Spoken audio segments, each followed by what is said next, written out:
जी राधे राधे। राधे श्याम। मेरा नाम सोनू, मैं बुलंदशहर से हूँ। तो यहाँ क्या कर रहा हो पानीपत में? आपकी कथा सुनने को ही आया। हाय रब्बा, हुण मार के ही छड़ोगे मैनू। महाराज जी, मेरा प्रश्न ये है कि हमारे ठाकुर जी जामा मस्जिद की सीढ़ियों से कब तक वापस आ जाएंगे, यही प्रश्न। ये बहुत महत्वपूर्ण प्रश्न है। काश यही प्रश्न सभी हिंदुओं के मन में हो। मैं एक बार पुनः पूरी जानकारी आप सबको दे दूं। इस बच्चे ने जो प्रश्न किया है उसका मतलब यह है, औरंगजेब ने जब मथुरा में मंदिर तोड़ा था जन्मभूमि का, वहाँ जो छवि थी हमारे भगवान की, केशव देव जी की, वो छवि को ले जाकर आगरा की जामा मस्जिद की सीढ़ियों में गाड़ा था, हम लोगों को अपमानित करने के लिए, हमारे ठाकुर जी का अपमान करने के लिए।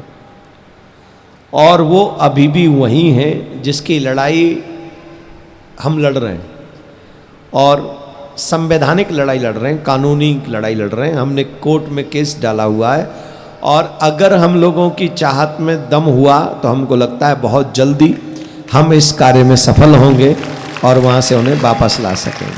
तो ये लड़ाई तो हम सबको लड़नी होगी, हम सबको लिखना भी होगा, बोलना भी होगा, प्रयास करना होगा, तो हम इसमें सफल हो जाएंगे। ठीक। गुरुदेव भगवान राधे राधे। राधे श्याम। गुरुदेव, आपकी कहे अनुसार 1 हफ्ते का व्रत किया है, तो ये कैसे खुलेगा और कब? ये व्रत कथा के बाद खुलेगा। जब रविवार को कथा पूरी हो जाएगी लगभग 7 बजे, तो तब तक सूर्यास्त हो चुका होगा। अगर उस दिन करना चाहें तो भगवान को भोग लगा के उस दिन भी खोल सकते हैं, अदरवाइज अगले दिन आप भगवान का भोग लगा के स्नान करके तब आप व्रत खोल सकते हैं। और गुरुदेव भगवान पंडित जी से भी कहा था एक दिन के आपके चरण प्रिया कुंज में आए, तो अब वो हम देखते हैं, वो कैसे आ पाएंगे वो हम बाद में देखेंगे। ठीक है। राधे राधे जी। राधे राधे गुरुजी। राधे श्याम। गुरुजी, मेरा आपसे कोई प्रश्न नहीं है, बस मेरे जब से मैंने भागवत कथा में आना शुरू किया है तो 2 ऐसे दृश्य देखे जिसको देख के मन बहुत उदास हुआ है। क्या? पहला ये कि जो भागवत कथा पूरी होने के बाद जो लंगर, जो भंडारा होता है, तो कुछ लोग ज़रूरत से ज़्यादा लेके फिर बाद में उस अन्न का अपमान करते हैं, उसको ऐसे ही छोड़ के चले जाते हैं बीच रास्ते में। और दूसरा, यहाँ पे कुछ डस्टबिन्स भी रखे हुए हैं, जब उन्हें पता है कि उन्होंने खा लिया है तो अपने वो जो वेस्ट है, डिस्पोजल्स है, उनको डस्टबिन में डाले। अगर वो सेवा कर नहीं सकते तो जो सेवा कर रहे हैं उनका काम भी क्यों बढ़ा रहे हैं, तो ये उनको करना चाहिए।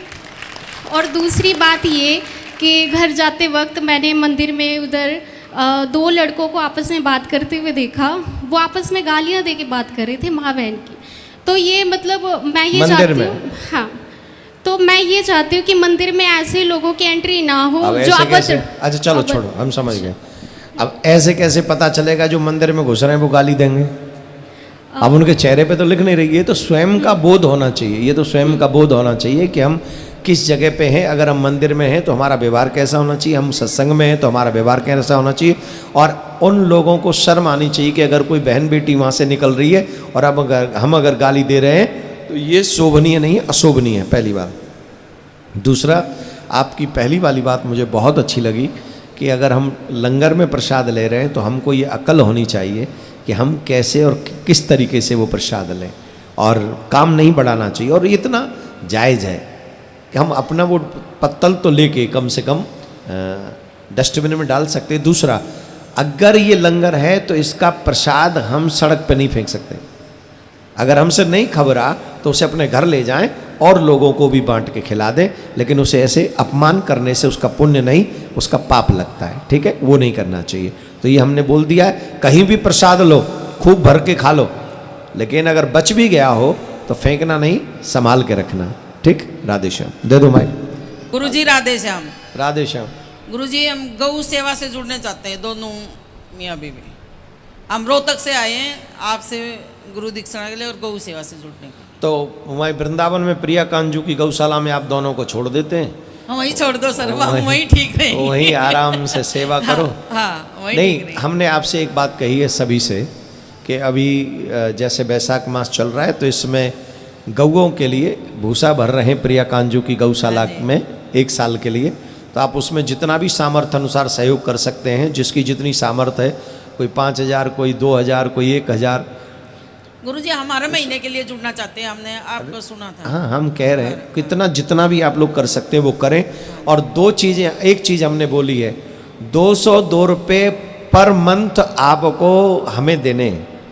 101 रुपया गौ माता के लिए, जो हर दिन की रोटी होगी आपके घर की, हर दिन की पहली रोटी गौ माता को देते हैं। हमारे घर में गऊ है नहीं, और प्रिया कांजू की गौशाला में गऊ है, तो वो एक रोटी का पैसा जितना भी बनता है वो तो ज़्यादा बनता है, लेकिन आप निश्चय कर लें कि 101 रुपया प्रिया कांजू की गौशाला में हमको अपने आप देना है। पूर्णिमा के दिन देना है, बेस्ट टू बेस्ट है पूर्णिमा या एकादशी, जैसे आज एकादशी है, पूर्णिमा है, तो महीने का इस पवित्र दिन में दें, जिसका लाभ भी आपको हजारों गुना मिले। दूसरा, 101 रुपया चाहिए हमें इस सनातन की लड़ाई लड़ने के लिए जो हम ये कर रहे हैं। अब इसमें भी धन तो लगता ही है। अब ऐसे इजीली तो सब चीज़ें होती नहीं हैं।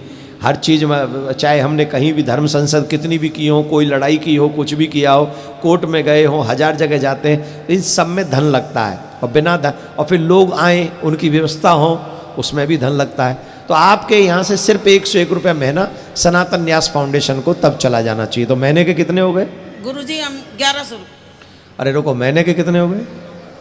200। और इतना कौन सा सनातनी गरीब है बेचारा, भूखों मर रहा हो कि 202 रुपया महीना में ना निकाल सके? सिर्फ गुटखा खाने छोड़ दें, सिर्फ सिगरेट पीना बंद कर दें, सिर्फ मोबाइल में जबरदस्ती की चीजें देखना बंद कर दें, उतना रुपया तो तब बचा लेंगे। आप अपने जीवन का एक गंदा शौक बंद करके इन दोनों लड़ाइयों में हमारा साथ दीजिए, जिससे आपका परिवार भी बचे, आपका पुण्य भी बढ़े, और आगे आपके पितरों को भी उसका लाभ मिले। बाकी का आप जितने सामर्थ्यवान हैं, जितना करना चाहते हो आप करें। यहाँ पे जो QR कोड लगे हुए हैं, सनातन न्यास फाउंडेशन का भी QR कोड लगा हुआ है, और प्रिया कांजू की गौशाला का भी QR कोड लगा हुआ है।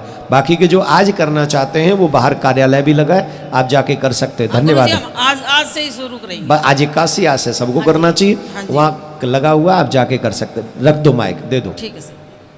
राधे राधे गुरु जी। गुरु जी ठीक। गुरु जी, मैं पहले तो मेरी सास मरी हैं?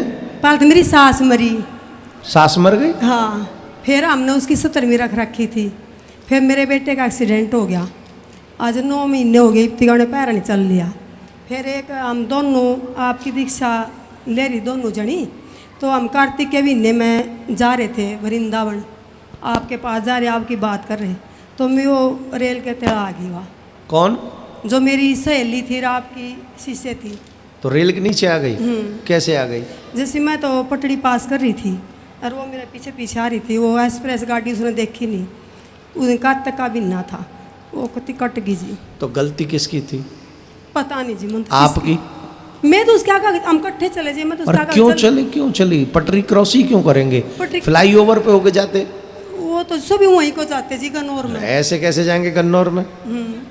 अरे ट्रेन नहीं देखेंगे, पटरी देखेंगे गन्नौर में? सब गन्नौर में कटने के लिए डोलना है वहाँ। देखिए माता राम, ये एक बेसिक नॉलेज है। अब हम इसमें भगवान को दोष दे दें या अपने आप को दोष दे, हमें अपने आप को दोष देना चाहिए। जब मुझे पता है कि मुझे पटरी क्रॉस करनी है तो you can see left and right. जी हम 10 साल से जा रहे हैं, वृंदावन जा रहे थे, अरे सब मेरे को दोषी बता रहे हैं।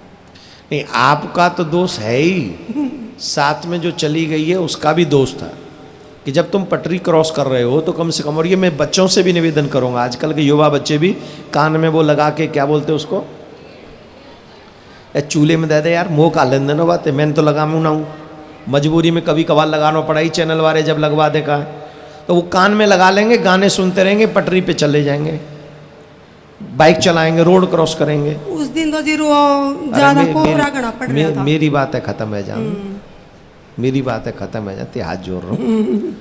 तो इन बच्चों को भी इस बात का ध्यान रखना चाहिए कि इस संसार में सबसे अनमोल अगर कोई है तो वो लाइफ है, किसी भी कीमत पे रिटर्न नहीं आ सकती। और सबसे बड़ा धर्म है शरीर को बचाना, क्योंकि शरीर बचेगा तो सारे साधन हो जाएंगे, शरीर ही नहीं बचा तो आप क्या कर लोगे। तो इस शरीर के बचाने के लिए जो रोड के रूल्स हैं उन्हें फॉलो करें, जो जीवन के रूल्स हैं उन्हें फॉलो करें, जो फैमिली के रूल्स हैं उन्हें भी फॉलो करें, इसी से हमारा कल्याण होगा। ठीक है। और रही बात कौन बीमार है बेटा, हाँ, हम भगवान से प्रार्थना करते हैं कि प्रिया कांजू उसको जल्दी से स्वस्थ कर दे। राधे श्याम। दे दो माइक। राधे